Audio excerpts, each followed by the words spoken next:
नमस्कार दोस्तों। प्राचीन ज्ञान यूट्यूब चैनल में आपका स्वागत है। ज्ञान के मार्ग में पीछे नहीं रहना चाहते तो जुड़े हमारे चैनल के साथ और पाइए ज्ञानवर्धक जानकारियां प्रतिदिन बिल्कुल मुफ्त में। चलिए जानते हैं आज की महत्वपूर्ण जानकारी को।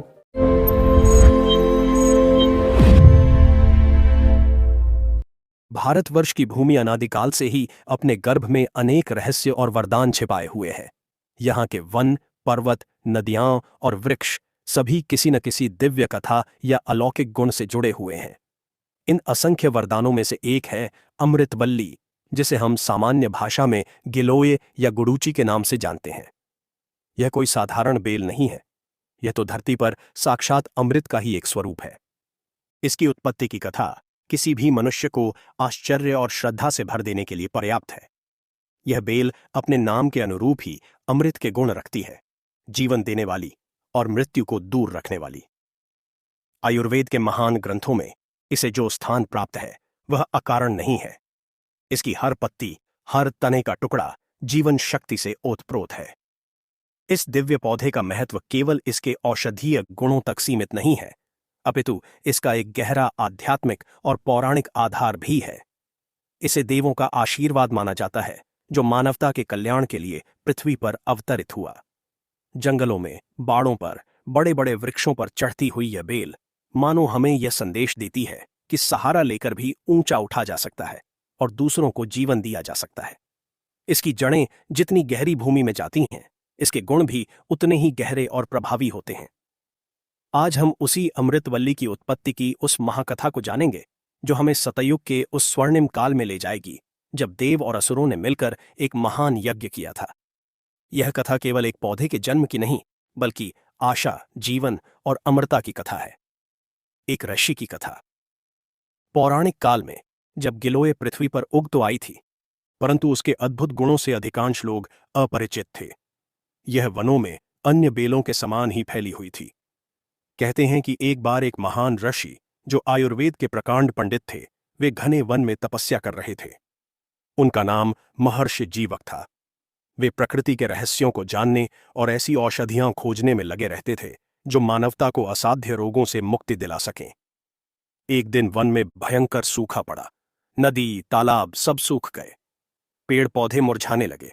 पशु पक्षी जल और भोजन के बिना मरने लगे। महर्षि जीवक यह देखकर अत्यंत दुखी हुए। उन्होंने अपनी तपस्या का बल लगाकर बादलों को बुलाने का प्रयास किया, परंतु विफल रहे। तब उन्होंने देखा कि इस भयंकर सूखे में भी जब बड़े बड़े वृक्ष सूखकर ठूंठ हो गए थे, एक बेल एक सूखे पेड़ पर चढ़ी हुई थी और वह हरी भरी थी। उसके पत्ते रसीले और ताजे थे। महर्षि को बड़ा आश्चर्य हुआ। वे उस बेल के पास गए। उन्होंने ध्यान से देखा, वह वही बेल थी जो अमृत की बूंदों से जन्मी थी। उन्होंने उस बेल का एक छोटा सा तना तोड़ा और उसे अपने मुंह में रखकर चूसने लगे। उसका स्वाद थोड़ा कसैला और कड़वा था, परंतु उसे चूसते ही महर्षि के शरीर में एक अद्भुत ऊर्जा का संचार हो गया। उनकी तपस्या और सूख के कारण आई शिथिलता दूर हो गई। उनकी भूख प्यास शांत हो गई। उन्हें लगा जैसे उनके शरीर का कायाकल्प हो गया हो। महर्षि जीवक समझ गए कि यह कोई साधारण बेल नहीं, अपितु साक्षात संजीवनी है। वे उस बेल को अपनी कुटिया में ले आए। उन्होंने उस पर अनेक शोध किए। उन्होंने पाया कि इसके सेवन से ज्वर, पीलिया और यहां तक कि विष के प्रभाव को भी दूर किया जा सकता है। दोस्तों, आगे की जानकारी जानेंगे उससे पहले आपसे निवेदन है, आप हमारी इस प्रस्तुति को भारत के किस राज्य से देख रहे हैं, आपके गांव और जिला क्या है, टिप्पणी में जरूर बताना। और हमारी प्राचीन ज्ञान वाहिनी की किस जानकारी ने आपको प्रभावित किया, यह भी जरूर लिखें। उन्होंने अपने आश्रम में आने वाले रोगियों को गिलोय देना आरंभ किया और असाध्य रोगी भी ठीक होने लगे। इस प्रकार महर्षि जीवक ने सबसे पहले गिलोय के दिव्य गुणों को पहचाना और मानवता के कल्याण के लिए इसका प्रचार प्रसार किया। उन्होंने ही इसे अमृता नाम दिया और आयुर्वेद के ग्रंथों में इसके महत्व को स्थापित किया। गिलोय का दैवीय स्वरूप। क्यों है यह पूजनीय? गिलोय को केवल एक औषधीय पौधा मानना अधूरी जानकारी होगी। भारतीय संस्कृति में इसका एक दैवीय और पूजनीय स्थान है। इसे पवित्रता का प्रतीक माना जाता है। अमृत से उत्पन्न होने के कारण इसमें देवत्व का अंश है।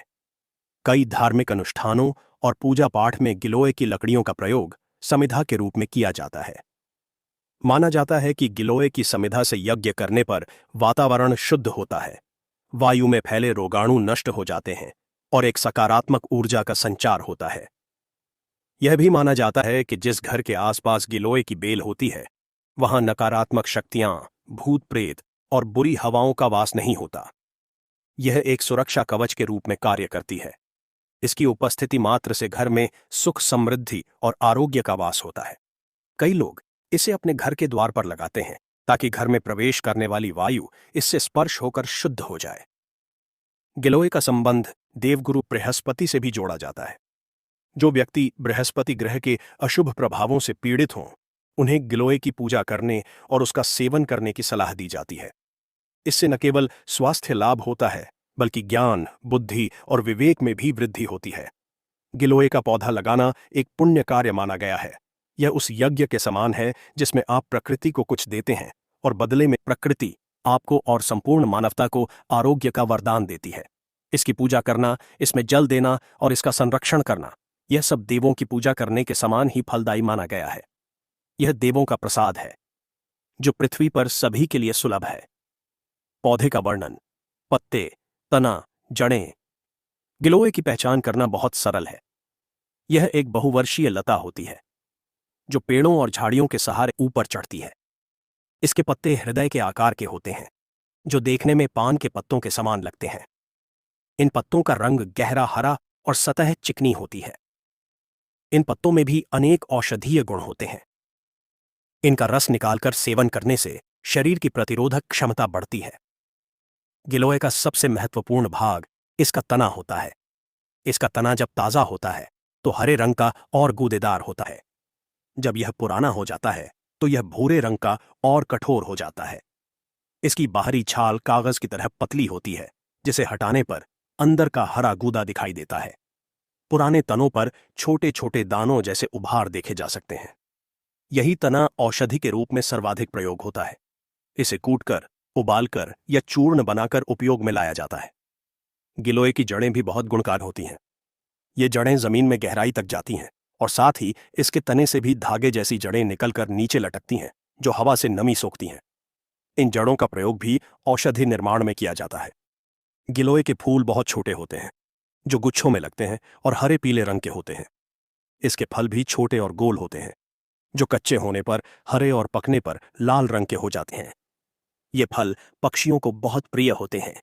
पक्षी इन फलों को खाकर जब दूर दूर तक जाते हैं तो उनके मल के द्वारा गिलोय के बीज फैल जाते हैं और नए पौधे उगाते हैं। इस प्रकार यह बेल प्रकृति के सहयोग से अपना विस्तार करती रहती है। दोस्तों, गिलोय की उत्पत्ति की कथा हमें यह बताती है कि यह पौधा कोई साधारण वनस्पति नहीं, बल्कि देवताओं द्वारा मानवता को दिया गया एक अमूल्य उपहार है। यह अमृत का वह अंश है जो पृथ्वी पर रह गया ताकि मनुष्य रोगों से लड़ सके और एक स्वस्थ एवं दीर्घ जीवन जी सके। सागर मंथन से निकला यह अमृत आज भी हमारे आंगन में, वनों में बेल के रूप में जीवित है। इसका हर एक अंग, चाहे वह पत्ता हो, तना हो या जड़ हो, परम औषधीय गुणों से भरा है। यह हमें सिखाती है कि प्रकृति के पास हमारी हर समस्या का समाधान है। हमें केवल उसे पहचानने और उसका सम्मान करने की आवश्यकता है। गिलोय का संरक्षण करना और इसे लगाना केवल अपने स्वास्थ्य का ही नहीं, बल्कि संपूर्ण पर्यावरण का संरक्षण करना है। यह बेल हमें जीवन शक्ति, आरोग्य और अमरता का संदेश देती है। जब तक यह अमृतवल्ली पृथ्वी पर है, मानवता के लिए आशा की एक किरण सदैव जीवित रहेगी। यह सचमुच धरती पर एक वरदान है। भूगर्भ जल की खोज एक प्राचीन विधा।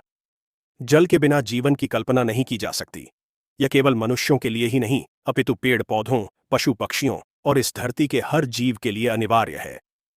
हमारी प्राचीन संस्कृतियों का विकास नदियों के किनारे ही हुआ, जो इस बात का प्रमाण है कि जल और जीवन का कितना गहरा संबंध है। परंतु आज के समय में, विशेषकर उन क्षेत्रों में जहां नदियां या तालाब नहीं हैं, भूमि के नीचे छिपा जल ही एकमात्र सहारा है। यह भूगर्भ जल पृथ्वी के गर्भ में छिपा एक अमूल्य खजाना है। इस खजाने को ढूंढ निकालना सदा से ही एक चुनौती रहा है। आज हमारे पास बड़े बड़े यंत्र और वैज्ञानिक तकनीकें हैं, परंतु एक समय था जब हमारे पूर्वजों के पास केवल उनका अनुभव, ज्ञान और प्रकृति के संकेतों को समझने की अद्भुत क्षमता थी। वे भूमि के ऊपर खड़े होकर ही बता देते थे कि भूमि के कितने नीचे जल का स्रोत है, जल मीठा है या खारा, और कितना जल मिलेगा। यह कोई जादू नहीं, बल्कि एक गहरा विज्ञान था जो पीढ़ी दर पीढ़ी हस्तांतरित होता आया। इसी विज्ञान का एक अद्भुत अंग है एक विशेष जड़ी द्वारा जल का पता लगाना। यह एक ऐसी रहस्यमयी और प्राचीन विधा है जो आज भी कई ग्रामीण अंचलों में जीवित है और अचूक मानी जाती है।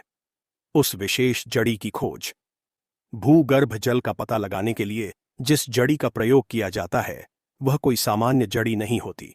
यह एक दुर्लभ और दिव्य गुणों वाली वनस्पति होती है। इसे ढूंढना भी हर किसी के बस की बात नहीं है। केवल वही लोग इसे पहचान सकते हैं जिन्हें इसका पारंपरिक ज्ञान प्राप्त हो। यह जड़ी अधिकतर घने जंगलों में, पहाड़ों की ढलानों पर या किसी पवित्र नदी के किनारे ही पाई जाती है।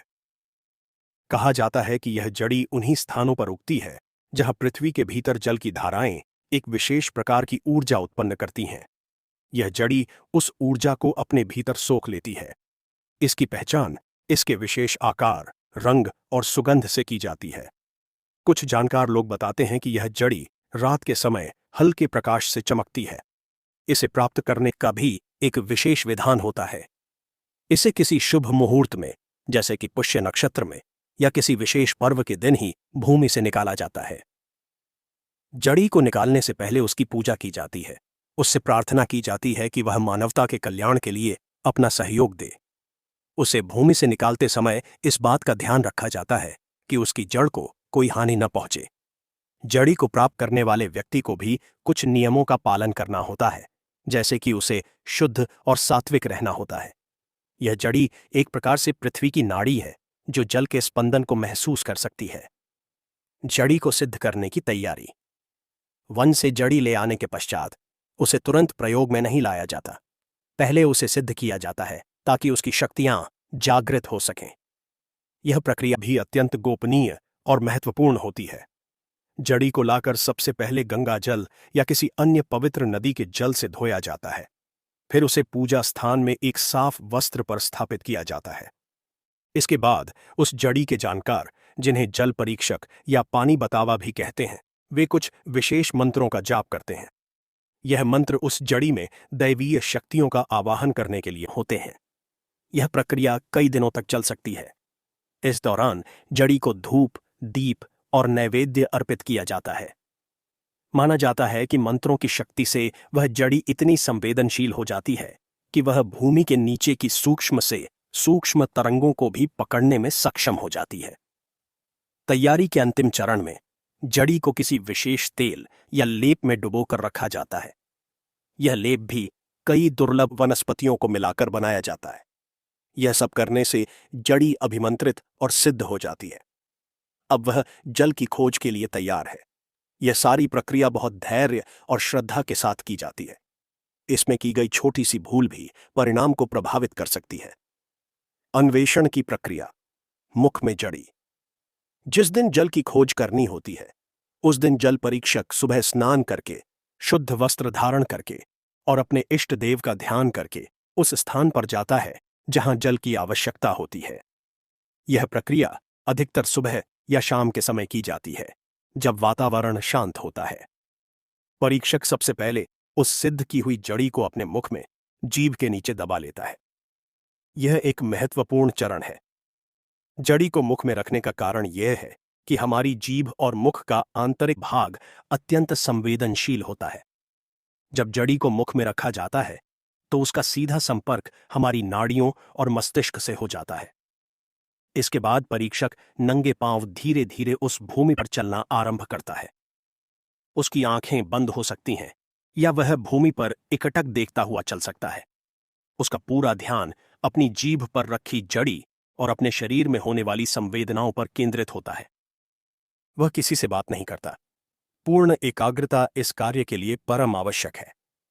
वह खेत या मैदान के एक कोने से दूसरे कोने तक एक सीधी रेखा में चलता है, फिर मुड़कर दूसरी रेखा में चलता है। इस प्रकार वह पूरे क्षेत्र का परीक्षण करता है। संकेत और संवेदनाएं। कैसे चलता है पता? जैसे ही परीक्षक उस स्थान के ऊपर से गुजरता है जिसके ठीक नीचे जल का स्रोत या धारा होती है, उसके शरीर में और मुख में रखी जड़ी में कुछ विशेष परिवर्तन होने लगते हैं। ये संकेत बहुत सूक्ष्म होते हैं जिन्हें केवल एक अनुभवी परीक्षक ही समझ सकता है। पहला संकेत जड़ी के स्वाद में परिवर्तन के रूप में मिल सकता है। हो सकता है जड़ी का स्वाद अचानक मीठा, कड़वा या कसैला लगने लगे। यह जल की मिठास या खारेपन का भी संकेत हो सकता है।